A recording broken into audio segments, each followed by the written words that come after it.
If you want to change profile picture on your Threads application, first of all, you have to click on the right bottom corner and then tap on the edit profile.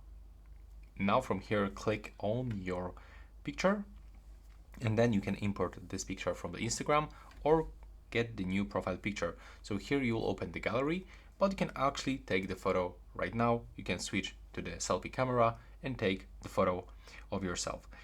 But let's say that I want to get this profile picture, for example, so I have to click on it like this and then click on this arrow.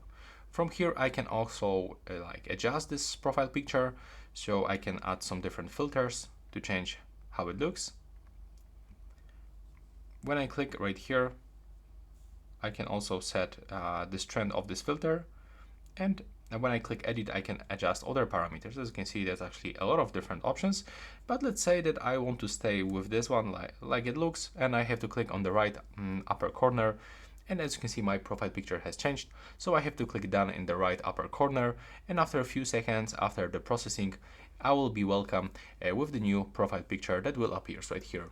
And that's all right now. Please subscribe to my channel. Bye bye.